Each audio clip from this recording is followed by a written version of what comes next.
Hey kids, do you know what time it is? Yep, it's time to play the M. Night Shyamalan drinking game.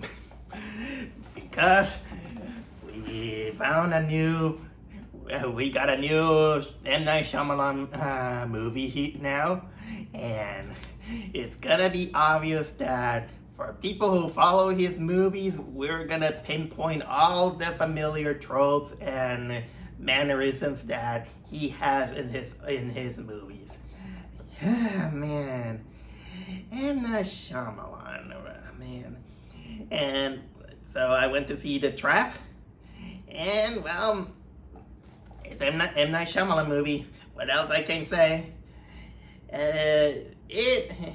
How can I say about this movie? Okay, let's get started. If you know me, I think I already said on my other reviews that I have this kind of complicated relationship with his movies. I like some, I don't like, I don't like some. But the more I think about it, I do agree that M. Night Shyamalan is pretty overrated. I don't think he's that great of a director, but people defend him to the bone, saying that, wow, he's a genius, or something like that. No, he's not. But I do gotta say that he is, well, interesting. He has an interesting way of directing, and the kind of movie that he made, well, he's basically the Hindu version of Zack Snyder. He may be a good director, but he is a crappy writer. That's for the that's how can I explain this guy? I mean, but in a way, he makes more movies that are more fascinating than good. I still have to rewatch The Sixth Sense because I'm sick and tired of hearing that people saying that, oh, The Sixth Sense was good, or saying that he wasn't as good as The Sixth Sense, and so on and so on. Because the more I think about it, I don't think The Sixth Sense was that good to begin with. I think I gotta rewatch that. But of course, that some of the early movies are kind of like questionable. Many people are always praise him because they say, "Hey, Unbreakable was great" or something like that. BS. I saw Unbreakable and I hated it. I hated Unbreakable. This was so boring, so stupid, so incomprehensible, to the point that its trilogy was total garbage. Although Split was actually interesting. Split was actually pretty good, but then they ruined it with Glass. Glass was god awful. And although, yeah, let's all remember, of course, that he also made Devil, The Village. Although I kind of defend the ending of The Village, I gotta say, because that one got me by surprise. What else there is? Of course, let's not forget the last Airbender, in which it's now competing which is worse, that one or the whole Netflix series. And then there is, of course, that I did like The Visit. The recent movies were always kind of like a mixed bag. I kind of remember enjoying Old, but mostly I think the more I think about it is probably because of the interesting premise. And Unlocking the Cabin, that was more disappointing. I remember that was last year, but now we got Trap, and just the fact that it said M. Night Shyamalan, it was the biggest reason why I had to watch this movie, because it was like, oh, it was. Again, like almost like a train wreck. It was like, okay, Shyamalan, what you're gonna bring us in this movie? Well, it brings a Shyamalan movie plus nepotism. I think this is the year of nepotism for M. Night Shyamalan. I mean, his daughter came up directing The Watchers. I wanted to see The Watchers, but unfortunately I was dealing with some personal health things that it it abstained me to go there. But so I can't say much about, well, what is her directing style. But well, Daddy is a famous director, so she has kind of like a better chance to do follow the father's footsteps. And now we got Trap, in which she is in the movie. Of course, she stars it. So there is kind of like this case of nepotism. Okay, I might sound mean spirited when I kind of accuse this movie of nepotism, because it's usually kind of like a it, I know that children will kind of get kind of like an easier road to follow a parent's footsteps. It's kind of normal. It happens even on normal jobs like doctors or handymans or something like that. It kind of comes a little bit with the territory. Uh, Although in the case of Hollywood, of course, that this is more exposed to public opinions, and so you're gonna get kind of like one way or another. Sometimes you get kind of like the good kind of nepotism, like the Kirk Douglas and I think it was Kirk Douglas and Michael Douglas kind of situation, in which both of them become good actors.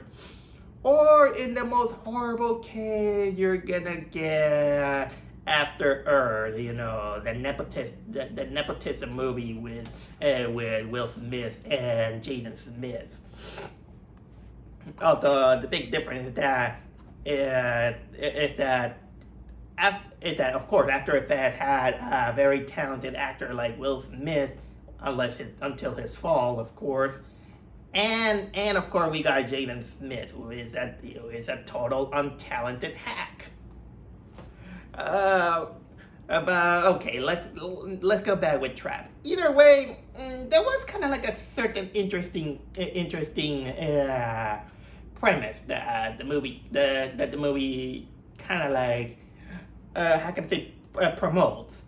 And the funny thing is that the trailer is also very similar. How it starts, it's very similar to the trailer of the upcoming Smile 2. I'm not gonna go too much into detail, but when you see it, you'll see kind of like a weird similarity. But anyway, I think it is time for me to talk about a Trap.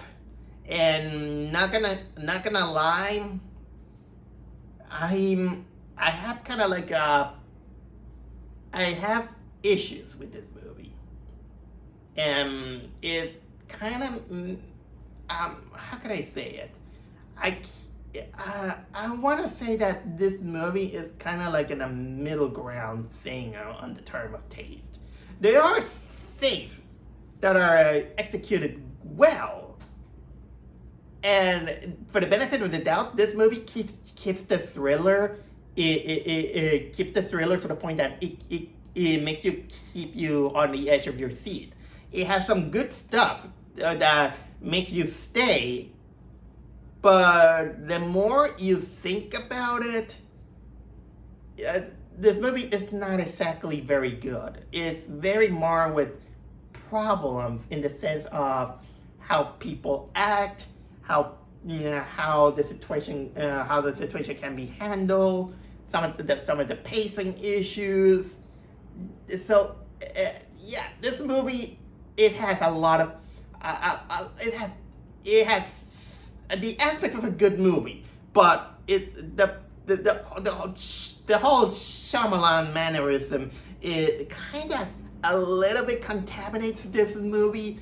And well, when you kind of, this movie is kind of a little bit deceptive. Let's say it's deceptive in the way that it keeps you interested, and if you are kind of like don't go analyzing this whole movie, and you just kind of like either a blind faithful to Shyamalan, or you're just there just for the fun of it. You go along with the ride, and it was like, hey, you know what, that movie wasn't that bad. I enjoy it, or something like that. You're gonna come up with that.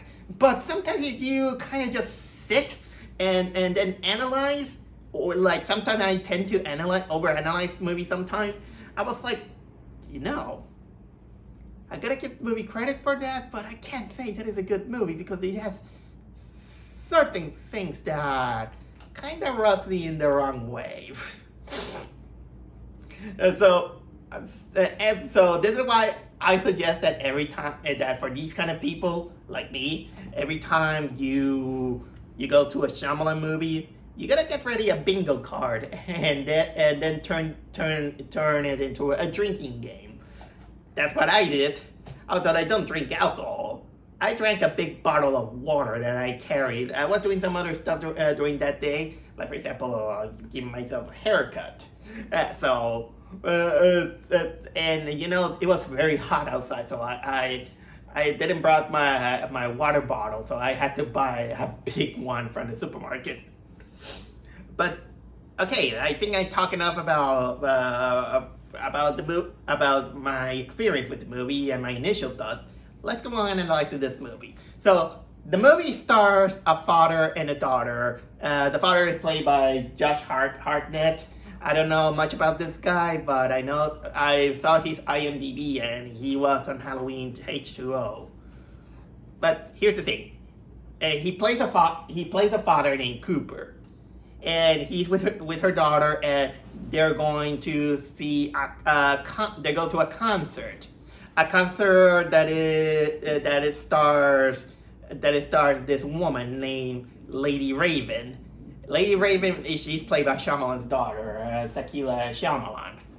And you know that you think that this is going to be kind of like a nice father and daughter outing on a concert that she is a big fan of. But unfortunately, this whole concert is a setup. It's a setup because the cops are there, the FBI is there. They're just there in order to make a secret search, a secret investigation, because they got a tip that a dangerous serial killer known as the Butcher is gonna attend that concert, and they're gonna do their best to catch that guy. But there's also this catch.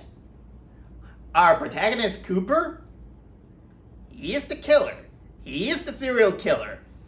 And so when he finds out that something is odd, he finds out the clues, he finds out what is going on, and then the movie turns into this kind of movie where he has to find a way to get out. But at the same time, being inconspicuous, I got trouble tonight.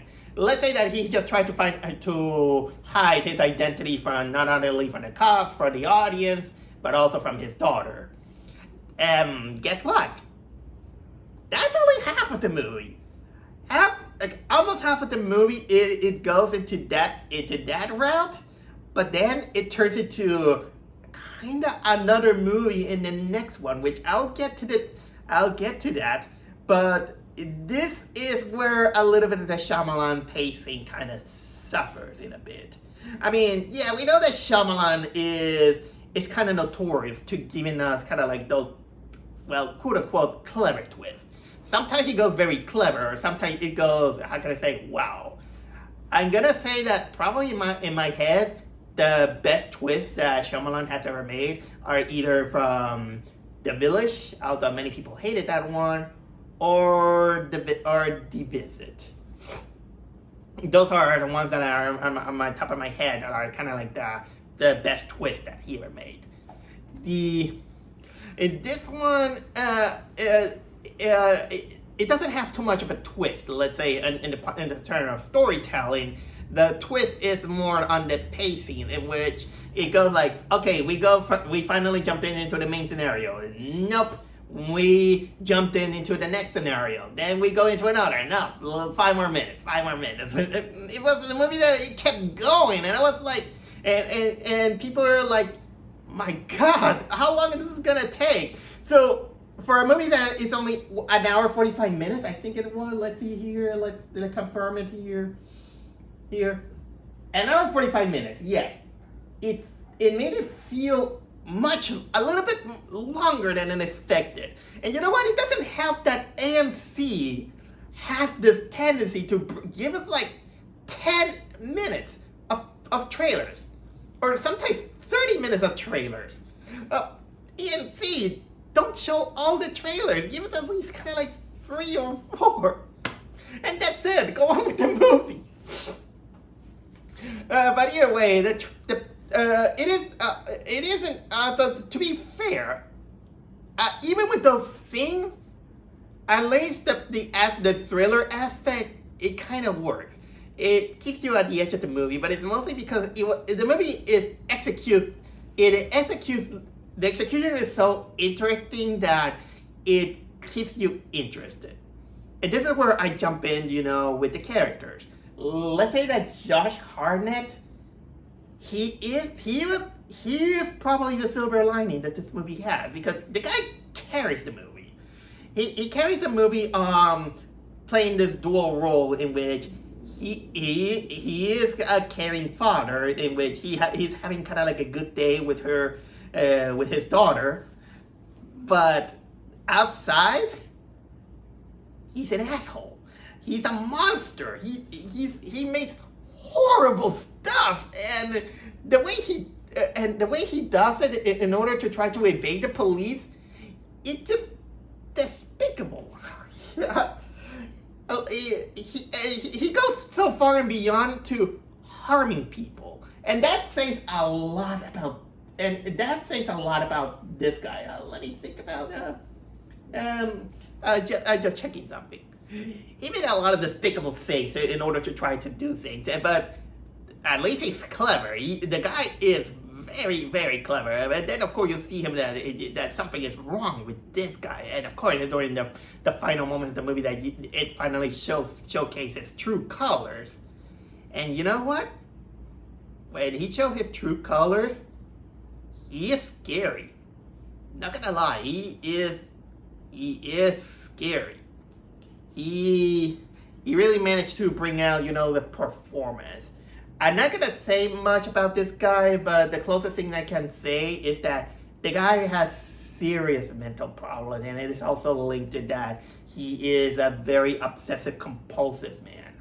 And that obsessive compulsiveness is that makes him kind of like this awful human being. And it doesn't help that during the whole movie, of course, he has a victim trap. He has kind of like his own smartphone in which he can see from a camera his victim that is chained up. The chain guy is some Asian guy that, for the movie's uncredited, we don't know much, so it makes it hard to care for the guy. And the only reason we care is because he's just a human being that is trapped. It's kind of like an empathy thing that we give that. I also want to kind of like question how the hell he got his own app or something like that. He's a genius or like Futaba Sakura, or I don't know. Yeah, and I do admit that there are some moments in which Josh Brolin, not Josh Brolin, what is it? Josh Hartnett, he kind of hands it up. Although I can't say if it's because of the Shyamalan script or something like that. Well, of course, there are other characters that this one I'm going kind of like for a breeze, I'll say. There is the daughter. The daughter, she comes like an Uber fan, and sometimes she comes a little bit kind of like obnoxious sometimes, and not to the tipping point. Luckily, she was just like, because at least you can give the excuse that she's a girl, that she's just having fun. She's going through her teenage years, that she's fangirling over something, and she does stuff like that. And well, she has kind of like a healthy relationship with the father. That's pretty much what I can say about this character. She's only kind of like a kind of like a MacGuffin to showcase kind of like the kinder side of our protagonist. We also have the mother and the other kid. Also, they do appear kind of like later in the movie. Uh, other other characters that appear are, for example, this old woman who is kind of like the head of the operation of the FBI. I think she's played by Harley Mills, according to this. I don't know. I don't know much. Because they didn't say her name. I'm just quoting what I say the IMDb. She appears very little, but it kind of shows that she's kind of like a woman that knows a little bit more about well, the butcher. There is what else there is? Oh, I do also have to talk about. Yeah, there's the name of this character, Jonathan Langdon. He plays this guy named Jamie. He is the epitome of the stupidity of this movie going on, because he plays what was it, he's kind of like the comic relief of the movie. He's just a merchant. He's just in charge of the merchandise of the concert, and he knows about the whole operation. But when he looks at the main protagonist, the protagonist kind of asks him, "Hey, what's with the cops and all this stuff?" And the guy, he's like, "Oh, I gotta tell you this. I'm not supposed to tell you, but I gotta tell you." And he spills the beans. He tells everything. And also he explained that he's a big he's fascinated with the butcher, that he follows it, but dude, he had no reason to tell anyone the whole operation, and he acts like he acts like the comic relief of Get Out. Is he the same guy? I don't know, but. It's because of this guy's stupidity that the whole operation goes down. And you know what? That's not the only stupid thing that this movie does, but this guy, he just starts it. Okay, not insulting the guy, because honestly, to the guy's credit, he does have some comedic timing. But you know what? That is on the list. That is on the list of the drinking game of M. Night Shyamalan. Quirky, comic relief. Oh my God, this guy. We also, like I said, we get to know a little bit also with how can I say, with Cooper, the protagonist, that he had some psychological issues, but unfortunately, there are kind of like 3 moments in which he gets vision of an old lady. The old lady only appears 3 times into the movie, and I was like, what is up with that? And the movie kind of gets a free meal ticket by kind of like expositioning, saying that she might be the spirit of the mother. And it is the spirit of the mother, because the guy had kind of like mother issues. But maybe they should have added her a little bit more instead of, so it felt like this is something wasted and just up there, to give some exposition, and especially considering the running time of the movie, it was like kind of like an afterthought, in which it kind of wanted to bring down kind of like an excuse to make the protagonist kind of like a little bit likable, or something to be pitting on. But unfortunately, the movie doesn't earn that, considering that the guy, he does horrible things. He doesn't even have kind of like an excuse. At least Jigsaw has a reason why he target these people, but this guy has no reason to target all the people that he kills. And that, of course, leads me to the nepotism side of the movie, which is Shyamalan, who plays Lady Raven. She, for the most part of the movie, it's just her singing her concert, and giving kind of like how can I say? She knows about the operation, and she builds up the masses, and her concert is not exactly grandiose, I'll say. It's kind of more like a budget version of a Beyonce kind of style of concert, and I've been better than that one. But yeah, I think that she acts like Beyonce. Uh, she acts kind of like Beyonce, but a little bit. How can I say? They try a little bit too hard on making her, say that she is one of those likable pop singers, even though some of the crew are kind of a little bit of assholes. And well, she does her concert, and what can I say? Oh yeah, here's another part of the drinking game. We got a Shyamalan cameo. You know that there's a M. Night Shyamalan movie when Shyamalan wants to play like Stan Lee, and he just inserts into the movie. He just plays in a minor role as kind of like apparently the uncle of this Lady Raven, who is also part of the crew, and he makes a conversation with Cooper in order to how can I say, to let the daughter go into it. I'll get to that, just into it. But going back to Shakila Shyamalan, I don't know if there are most of her her original songs, not gonna lie, they're unremarkable. Maybe because I'm getting old or something like that, but I'm not a kind of like a music connoisseur, but I know when good music is. It is. They're not. They don't stick around. They're one of those that you hear them and you know that they're pop music. They're kind of like these pop music, Beyonce style. Although not exactly as memorable. I think you're gonna hear it and probably you're gonna forget about it.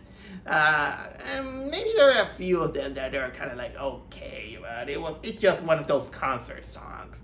And there's a moment in which he sings the piano, and this is when you can see that she kind of needs a little bit more practice. Not horribly, but maybe with a little bit of polish, she can do a little bit better. As for her acting, well, let's say this: she's better than Jaden Smith. That I will give it that. She's better than Jaden Smith. You can see some flubs in her acting here and there, but she doesn't do. I gotta say, she doesn't do a terrible job. You can see that more, after the second part of during the second part of this one, where she kind of takes the lead role, and this is where she does decent enough. She does decent enough to, not enough to carry out the whole movie. She does fine. But I'll give it this also, at least for the makeup that they go to him. She is pretty. Not gonna lie, she was pretty. And that's technically all I can say about Shalika Shyamalan. Oh yeah, I also forgot that the movie also has kind of like a quote unquote comic relief, in which it has this Karen neighbor that she only appears during the concert part, but this is a mother who is kind of like this Karen neighbor, and boy, that he has a kind of like an insufferable daughter in a way or another, and both that mother and that girl, both Karens. That's all I gotta say. Cinematography, well, you can expect that a Shyamalan movie is well shot. Although sometimes it does kind of like get out of the way of making some weird shots.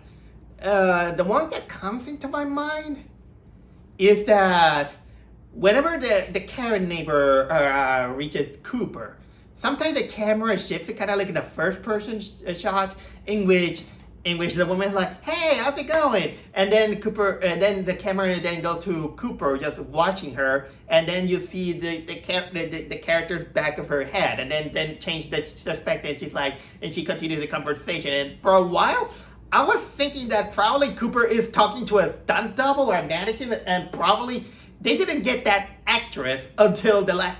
until the last few minutes or something like that. So I smell something that something off with those kind of sequence of events. Of course, then later it showcased that yeah, he did interact with this neighbor, but those shots were kind of weird. And so yeah, it is well shot. Some of the dark areas were okay.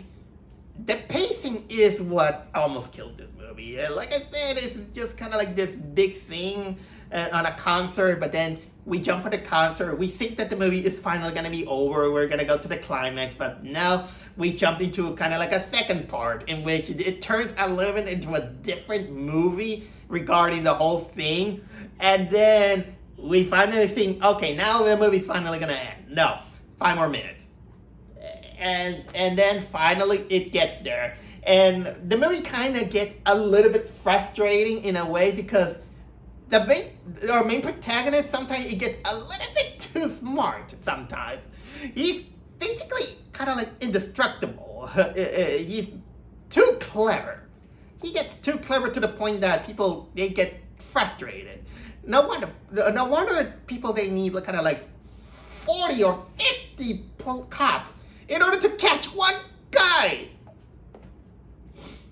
And this jumps me to the moment about what also kills this movie. Sometimes the common stupidity of the movie, because to catch a serial killer like that, it feels kind of like out of nowhere. They're almost treating like they're almost kind of treating like they're trying to catch a Joker from Persona 5. It's almost like they need like 50 or hundreds of people to try to catch him. But here's the difference. At least Joker, he has supernatural powers. And so they're gonna need kind of like a lot of manpower to catch him. But in this case, it's just one regular guy. It's just that he's smarter. But still, for just one guy, they got like hundreds of people just doing this operation. I'm not very familiar with police procedure, but let me know, how many cops do you need to capture a serial killer in one area? And to do it on a concert, they bring out kind of like an excuse that they specifically decided to go to that thing because the killer made a mistake and he was been tipped off. So, but still, in order to have this whole operation and have kind of like the concert crew get on with it, that's a lot of money. That's a lot of money, and I don't think that the budget of the FBI can handle it. Maybe I'm wrong, but let's go with it. But this whole operation. This whole kind of operation sucks. Because, honestly, if they were doing something like that, why didn't they do it at the beginning of the concert? You know, because at the beginning of any concert, you have to go through security, no matter what. You have to, check, you have to, go to check. You have to go through, metal detectors. You have to, this is kind of like the perfect time, to check if this guy, for example, hey, he has a tattoo here or something like that. The Cooper character, he has a tattoo, and the tattoo is just mentioned once and never talk about it again. And there was even a moment in which they say that probably he's gonna hide the tattoo. It doesn't happen. So the whole operation is totally botched, and of course we got kind of like this stupid, people doing stupid things just for the convenience of the movie. I already talked to you about this character who spills the beans, but maybe it's because this guy was pretty stupid. But the others also are kind of like stupid, or kind of like too stupid to to breathe. There is this woman, and she's kind of like in a restaurant that she sees something wrong, and she gets kind of like this payback. But honestly, if you see something kind of like that, you know what? I'm not gonna go in too much into it because I don't want to spoil too much. And then of course the people at the concert. The people at the concert. I remember that Shyamalan. Shyamalan plays out, one of the crew members, and of course Cooper gets a bit. He gets a tip from the daughter. The daughter says that, oh, they can pick someone from the audience so they can dance with them. It's something special. And Cooper, in order to facilitate all these things, he makes up a lie to tell Shyamalan, saying that, hey, my daughter is going through leukemia, and you know what to do. And that actually convinces them, to give the daughter the chance to go backstage. And the thing, and you know why I forgot to mention that the biggest reason why he wants to go backstage is because backstage has little security. The guy even spills the beans saying that, oh, they're gonna go all of it except backstage. Backstage is where they don't have much of the security or something like.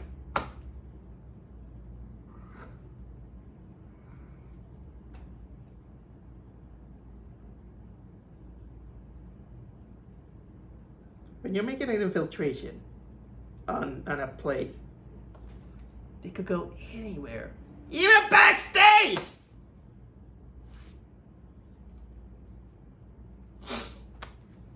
I know this is where the celebrities are, and I know that they're trying to, to not cause a public panic.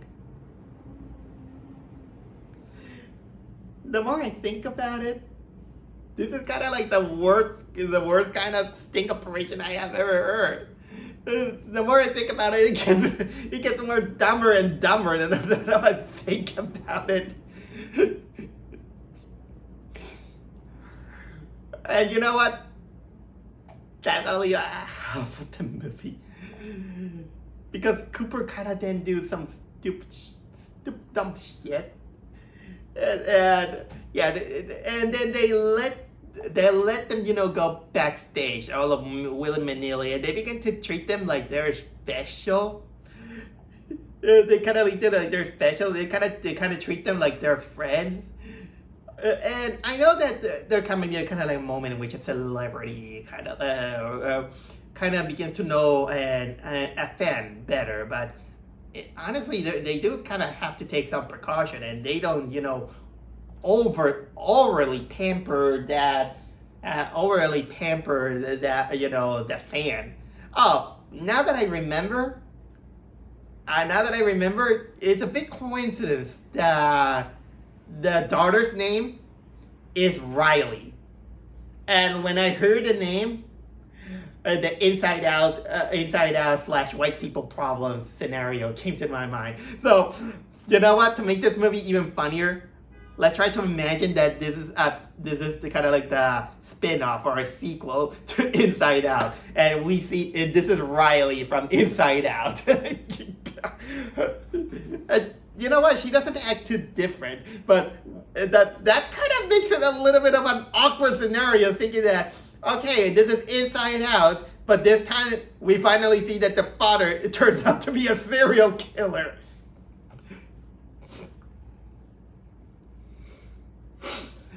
So then we go with kind of like the second half of the story, in which it turns a little bit into a hostage scenario kind of movie, and it kind of turns, like, for example, in a scenario in which why will you bother going into a stranger's house? Even I know that there were kind of like circumstances that kind of forced the character into it, but honestly, going to the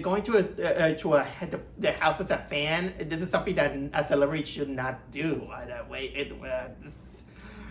Oh my god! And then some stuff happened, and then of course they're trying to say, the guy who's kind of become who's the hostage.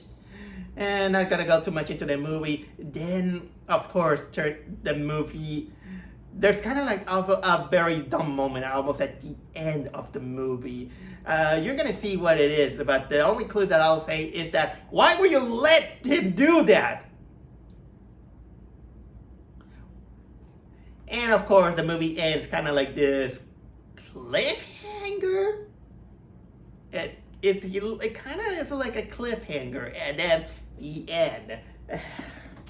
Man, again, I didn't want this vlog to go that long, but but it kind of made me think about the dumb things that this operation have. But yeah, if it wasn't like that, it kind of turned we wouldn't have kind of like a movie. But still, it was thrilling and interesting enough. And if there again, the silver lining is the acting of Josh Hartnett, and it is an interesting enough character to carry out.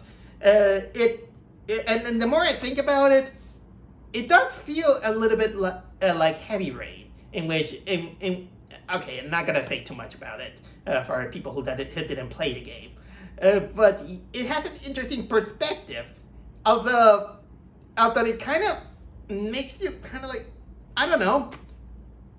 It makes it hard to root for the protagonist. This is one of those in which you want to see where it goes on, and it doesn't necessarily make you root him because the main protagonist, despite that he has tried to be a good father, that this is all a facade, and he is an asshole. He is a horrible human being, and honestly, sometimes you just root for something to see what's going on. Will he make it, or he doesn't make it?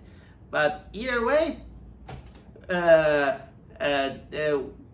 whether you fall into M. Night Shyamalan's trap or not, it is up to you if you enjoy it or not.